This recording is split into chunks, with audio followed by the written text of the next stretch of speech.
حضرت سیدنا صدیق اکبر رضی اللہ تعالیٰ عنہ نے ایک دن ایک چڑیا کو دیکھا کہ وہ درخت پر بیٹھی ہوئی تھی، تو آپ نے فتنفس السعداء، آپ نے بڑی لمبی سانس کھینچی۔ یہ ان لوگوں کے لیے ہے کہ جو غلط لوگوں کے ساتھ کھڑے ہیں، پھر غلط ظلم کرتے ہیں، پھر حکمرانوں ہی کرتے ہیں، پھر حکمرانوں کے کاسا لیس بھی ہیں اور ان کی غلط باتوں کی تائید بھی کرتے ہیں، یہاں تک کہ وہ اسلام کے خلاف بھی اگر کوئی بات کر دیں تو پھر بھی اس کی وہ تعویلیں کرتے ہیں اور کہتے ہیں نہیں انہوں نے تو کچھ بھی نہیں کیا، وہ تو بڑے عاشق رسول ہیں۔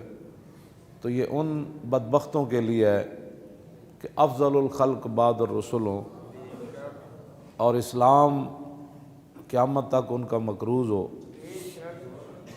اور ان کی غار والی ایک نیکی جو حضور کی ناموس کے لیے انہوں نے کی، اور دن والی ایک نیکی جو مرتدین اور ختم نبوت کے منکرین کے خلاف جو آپ نے لشکر بھیجا، تو حضرت فاروق اعظم رضی اللہ تعالیٰ عنہ فرمایا کرتے تھے کہ صدیق دن والی نیکی دے دے، رات والی نیکی دے دے تو عمر کی ساری نیکیاں لے لے۔ اور جن کے بارے میں نبی علیہ الصلوۃ والسلام نے فرمایا کہ اللہ رب العالمین عرش پر ناپسند کرتا ہے کہ زمین کے اندر صدیق سے کوئی غلطی ہو جائے۔ اور صحابہ اکرام فرماتے ہیں کہ جیسے نبی علیہ الصلوۃ والسلام جب ظاہری دنیا سے تشریف لے گئے نا، تو اس وقت مدینہ پاک میں جو گہرام مچا، تو جب سیدنا صدیق اکبر دنیا سے تشریف لے گئے تو مدینہ منورہ میں اسی طرح کا گہرام مچا۔ اور عبداللہ بن مسعود فرماتے ہیں کہ اگر نبی علیہ السلام کی ظاہری حیات کے بعد آپ جب دنیا سے تشریف لے گئے، اگر صدیق نہ ہوتے تو ہم میں سے کوئی بھی نہیں بچ سکتا تھا۔ اتنی شانیں وہ تو نہیں، وہ تو حضرت عمر کی اتنے نیکیاں ہیں جتنے ستارے آسمان کے، تو حضرت عمر کہتے ہیں کہ میں صدیق کی ایک نیکی مجھے مل جائے میں ساری دینے کے لیے تیار ہوں۔ یہ ساری شانوں کے باوجود اور جو آپ نے تنخواہ لی 2 سال 2 مہینے کچھ دن جو آپ نے تنخواہ لی، وہ تنخواہ بھی واپس کر دی آپ نے، یعنی سرکاری مال بھی نہیں لیا۔ اور جب وہ سارا مال واپس، وہ اونٹنی بھی چلی گئی۔ اب اتنے بڑے آدمی ہوں، اتنی بڑی شانوں کے مالک ہوں، اور ان کے جو ہے وہ یہ بھی میرے سامنے پڑا ہے، امام عبدالرؤف مناوی نے لکھا کہ آپ کا جگر جو ہے وہ کلیجہ وہ جل گیا تھا، مشویتن وہ بھونا ہوا بو آتی تھی آپ کے منہ سے، اور اتنا آپ کو خوف خدا بھی تھا اور حضور کی امت کا بوجھ بھی تھا، اور پھر حضور کی تشریف آوری کے بعد امت کو بالکل سر منہ ادھر ہونے سے سیدھا رکھ کے آگے حضرت عمر کے حوالے کرنا تھا، تو آپ کو اتنا خوف خدا تھا اور حضور کی امت کا اتنا درد تھا، اور دین کا اور حضور کی ختم نبوت کا، ناموس رسالت کا۔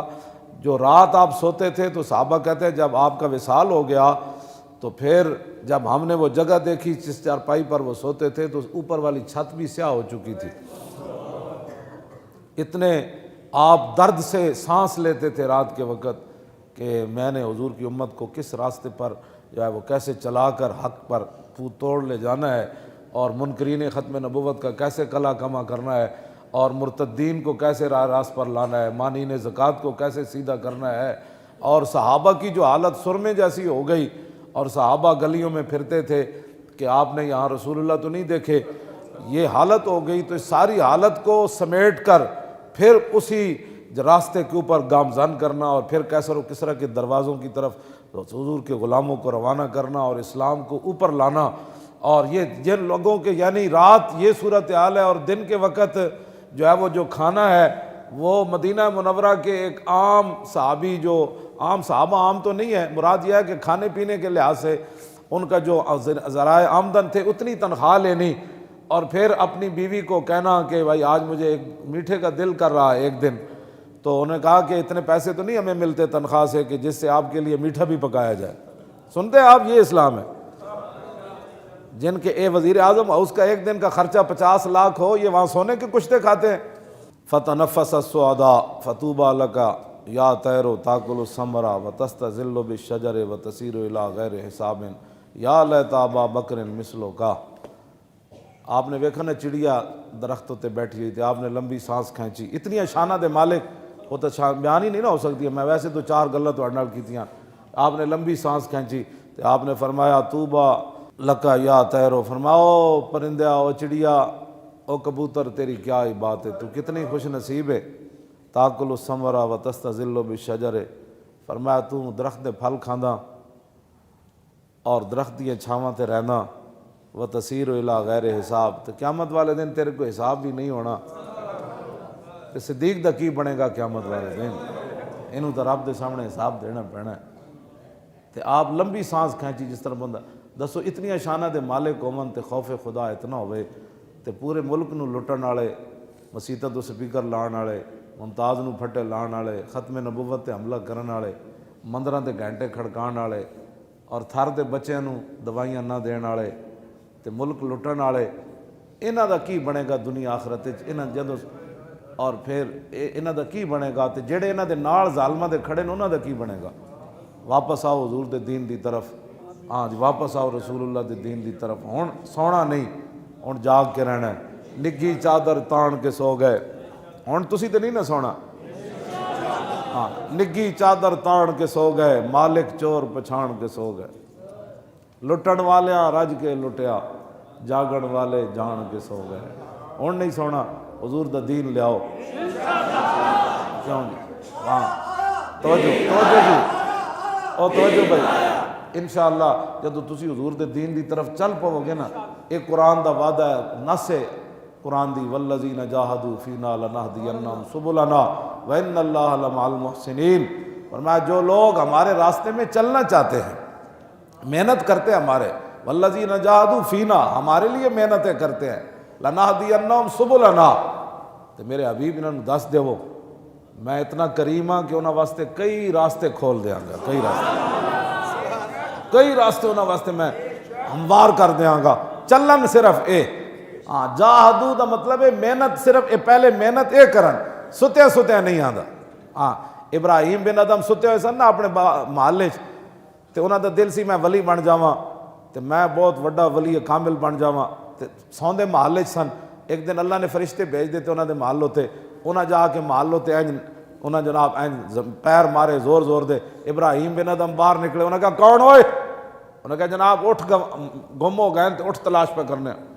انہاں کہا اٹھ بھی کدی محلہ تے چڑھے؟ انہاں کہا جناب جو اٹھ محلہ تے نہیں چڑھ سکتے تو محلہ ستیا رب بھی نہیں لبدا. ہاں جی پھر آپ گئے, پھر بعد نکلے. کیوں جی؟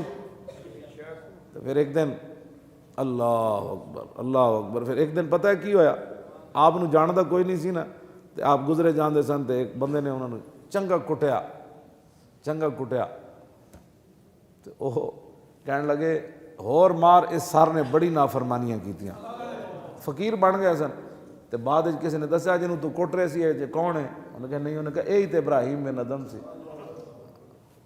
آپ فقیر ہو گئے نا, تے باغ دے قریب تو گزرے, تے اتھے انگور لگے ہوئے سن. تے آپ اندر گئے اس باغ والے کو, فرمایا یار انگور دے دے. انہوں نے کہا پیسے دے. انہوں نے کہا پیسے تے نہیں ہے, میں جڑی پرانی جتیاں پائیاں نے لے لے. انہوں نے کہا جتیاں نہ بھی کدی انگور لبا نکلے تو.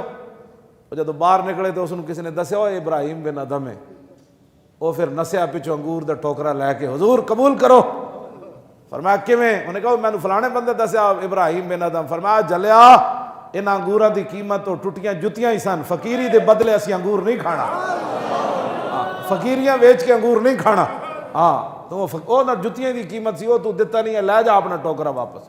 تے گل انجے بھائی, گھر ستیا دین تخت تے نہیں آندا, گھر ستیا ٹرمپ نہیں ڈاندا. ہاں گھر ستیا بدر فتح نہیں ہوندا. ہاں صحابہ مدینہ منورہ ہی اتنے بیٹھے رہندے تسبیحاں پکڑ کے نا, تو پھر کیسر و کسرا دے دروازے کنے کھڑکانے سن. تسی اپنے گھراں تو نکلو باہر, دین واسطے کرو محنت. ہاں ستیا دین مصطفیٰ تختوں تے نہیں آنا. ہر بندہ کہے میں لے آنا ہے, میں اپنی زندگی بدلنی. تے جدو تسی ارادہ کرو گے نا بدلنی, تے اے نہیں کہ اللہ اسلام تو انو مطلب خراب کر دے گا. جدو حضور ایک دن عثمان ابن ابی طلحہ کو چابی منگی نا کعبے دی, فتح مکہ تو پہلے اجے مسلمان نہیں ہوئے, تیرا چابی نہ دیتی. تے حضور نے فرمایا عثمان اے چابی ایک دن میرے ہاتھ چ ہونی. انہاں کہا اس دن قریش ذلیل ہو جان گے؟ حضور نے فرمایا نہیں، اس دن قریشیاں اور عزت لب جائے گی. ہاں ذلیل اسلام نہیں کرتا. چابی لے کے تے حضور نے چابی پھر دے دیتی. ہاں عثمان ابن ابی طلحہ نے چابی حضور نے نہیں سی دیتی، لیکن حضور نے فرمایا چابی ساڑھے ہاتھ چونی. جب فتح مکہ ہویا نا تو حضور نے فرمایا لیا چابی. انہوں نے کہا جو تے ماں کولے، فرمایا لیا ماں کول چابی. جب ماں کول گئے تے ماں بڑی اچھلی، انہوں نے کہا نہیں دینی. انہوں نے کہا ماں باہر ویکھتے صحیح حضور آ گئے. ہاں